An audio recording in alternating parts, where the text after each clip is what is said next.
አዲስ አበባ ከተማን እንደ ስሟ ውብና ለኑሮ ምቹ የማድረጉ ራዕይ ወደ ተግባር ሲተረጎም ትልቅ ትኩረት ከተሰጣቸው ተግባራት አንዱ የነዋሪውን ሕይወትም አብሮ የማሻሻል ጉዳይ ነው። በዚህ መሰረትም በተለያዩ የማህበረሰቡ የተሳሳቱ እሳቤዎች ለተለያዩ ማህበራዊ ችግሮች የተጋለጡ ሴቶች የህብረተሰቡ አንድ አካል ናቸውና ከችግር ወጥተው አምራች ዜጋ እንዲሆኑ የሚያስችለው ለነገዋ የሴቶች የተሃድሶና የክህሎት ማበልጸጊያ ማዕከል ተቋቁሟል። ከመጋቢት 2016 ጀምሮ ወደ ስራ ባው ማዕከሉ በአራተኛ ዙር በ17 አይነት የሙያ መስኮች ያሰለጠናቸውን ሰልጣኞች ሲያስመርቅ ከንቲባ አዳነች አቤቤ እንደተናገሩት የአዲስ አበባ ሁሉን አቀፍ ልማት ሰው ተኮር ከመሆን ባለፈ ለተለያዩ ማህበራዊ ችግሮች የተጋለጡ ዜጎችን ህይወት በማሻሻል ማህበራዊ ፍትህን ለማስፈን ትኩረት የሰጠ ሲሆን ለነገዋም የዚህ ውጤት ነው። ማህበራዊ ፍትህን የማስፈን ራዕያችን በተግባር ለማህበራዊ ችግር የተጋለጡ ወገኖቻችንን አነስተኛ ገቢ ያላቸውና የተለያዩ የህይወት አጋጣሚ ምክንያቶች እድል ያጡ እህቶች፣ ወንድሞች፣ የተለያዩ ዜጎችን የታደገ ፍሬ ነው ማለት ይቻላል። ዛሬ የምንገኝበት የነገዋ የሴቶች ተሃድሶና ክህሎት ማበልጸጊያ ማዕከል የዚህ ትልቅ ፍሬ አንዱ ማሳያ ነው። የማዕከሉ ዋና ዓላማ በማህበራዊ ቀውስ ተስፋ ቆርጠው ለችግር የተጋለጡ ሴቶች አዲስ የተስፋ ብርሃን እንዲፈነጥቅላቸው ማድረግ ነው ያሉት ከንቲባ አዳነች፣ ማዕከሉ ያነገበው ዓላማ በምድርም በሰማይም የተቀደሰ ተግባር ነው ብለውታል። የዚህ ማዕከል ዋና ዓላማው እንደዚህ የምናየው ብርሃናማ ቀን ለነሱ ጨለማ የሆነባቸው ተስፋ ቆርጠው ማህበረሰቡ ውስጥ ስር በሰደደ ማህበራዊ ችግርና ኋላ ቀር አስተሳሰቦች ምክንያት እንዲሁም ከነኚህ አስተሳሰቦች በሚመነጩ ኋላ ቀር ድርጊቶች የተነሳ ሰብአዊ ክብራቸውን ተነጥቀው ይኖሩ የነበሩ እህቶችና ልጆቻችን አዲስ የተስፋ ብርሃን የመሆን ዓላማ ነው።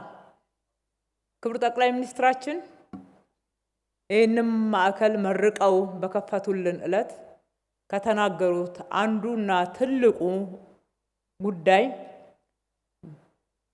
እዚህ ማዕከል ትልቁ ዓላማ ለሰውም ለፈጣሪ አምላክም የገባነውን ቃል የፈጸምንበት ከሌሎች ልማቶቻችን ሁሉ የሚልቅ ልማት በሚል ነው የገለጹት።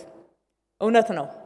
ይህ በምድርም በሰማይም የተቀደሰና የተባረከ ተግባር ነውና የተባበራችሁ አብራችሁን የሰራችሁ ሁሉ እጅግ ደስ ይላችሁ ይገባል ብዬ አምናለሁ። የማዕከሉ ተመራቂዎች ክህሎትን ብቻ ሳይሆን መልካም ስነ ምግባርን ተላብሰው ጭምር የሚወጡ ሙያተኞች ናቸው ያሉት ከንቲባዋ የቀድሞ ተመራቂዎችም ለራሳቸው ውጤታማ ከመሆን አልፈው ለሌሎችም የስራ ዕድል እየፈጠሩ እንደሚገኙ ገልጸዋል። የዛሬ ተመራቂዎች ወደዚህ ተቋም ሲመጡ በነበረባቸው አስከፊ የህይወት ጠባሳ ተሃድሶን አግኝተው ስልጠናን ጨምረውበት የህይወትን ተስፋ ሰንቀው አይተናል። ከዚህም አልፎ በፍላጎታቸው ላይ የተመሰረተ ክህሎትና ስልጠና ማግኘት ራሳቸውን ከጉስቁልናና ከመከራ የሚያላቅቁበት መሳሪያና ስንቅን ታጥቀዋል። ይቻላልን ሰንቀዋል። ሰርቶ የመቀየር ለሌሎች እህቶቻቸውም ደግሞ ምሳሌ መሆን ትልቅ ራዕይን ይዘዋል። በእርግጥ በዚህ ማዕከል ውጤታማነት በንግግር ብቻ የምናሳየው ሳይሆን በብዙ ፍሬዎች ልንቆጥረው የምንችል ነው። የመጀመሪያው ትንሽ ፍቅር ለሰው ልጆች ብንሰጥ ብዙ የፍቅር ፍሬዎችን ማፈስ እንደምንችል ነው።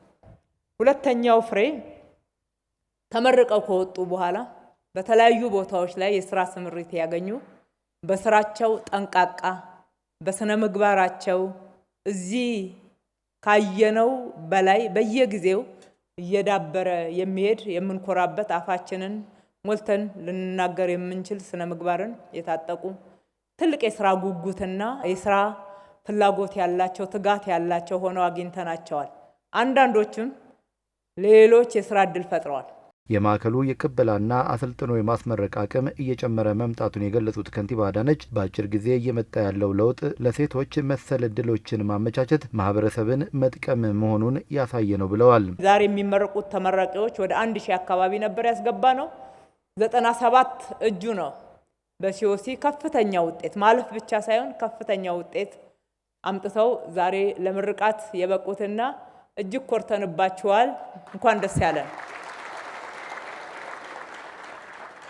በአጭር ጊዜ እንደዚህ አይነት ለውጥ ማየት አሁንም የሚያሳየን ለሰዎች እድልን መክፈት፣ በተለይም ለሴቶች ሰፊ እድል ብንከፍት ከራሳቸው አልፈው ለቤተሰብ ለውጥ፣ ከቤተሰብ አልፈው ለማህበረሰብ ለውጥ፣ ከማህበረሰብ አልፈው ለሀገር ለውጥ ትልቅ መሰረት እንደሚሆኑ ነው።